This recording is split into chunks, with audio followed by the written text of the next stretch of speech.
छोड़ो और छोड़ो बेटा अरे रहने दे।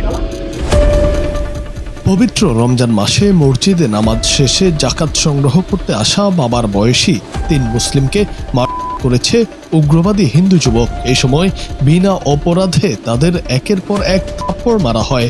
ঘটনার ভিডিও নেট দুনিয়ায় ছড়িয়ে পড়লে ব্যাপক ক্ষোভের সৃষ্টি হয়। ভুক্তভোগী 60 বছর বয়সী আব্দুল সালাম জানান, তিনি এবং তার 2 সঙ্গী মোহাম্মদ আরিফ ও জাভেদ খান একটি মাদ্রাসার জন্য দান সংগ্রহ করতে সেখানে গিয়েছিলেন। তারা যখন মুসলিম মহল্লা এবং মহাসড়কের দিকে যাওয়ার রাস্তা খুঁজছিলেন, তখন অক্ষয় কুমার নামে এক যুবক তাদের পথ আটকে দাঁড়ান।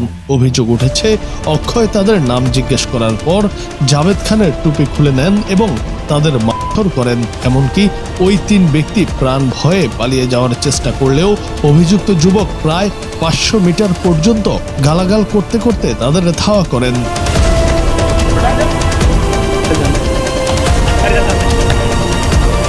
ঘটনার পরপরই ভয়ে বিষয়টি পুলিশকে জানাননি তারা। তবে 2 দিন পর ইন্টারনেটে একটি উস্কানিমূলক গানের সঙ্গে তার ভিডিওটি ভাইরাল হতে দেখে তারা পুলিশের দ্বারস্থ হওয়ার সিদ্ধান্ত নেন।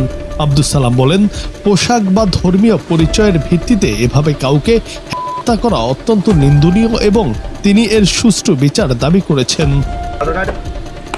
छोड़ो और छोड़ो बेटा अरे रहने दे।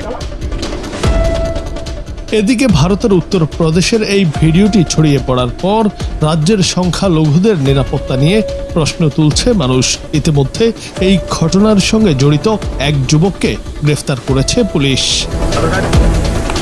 জুনায়েদ আহমেদ, বাংলা টিভি।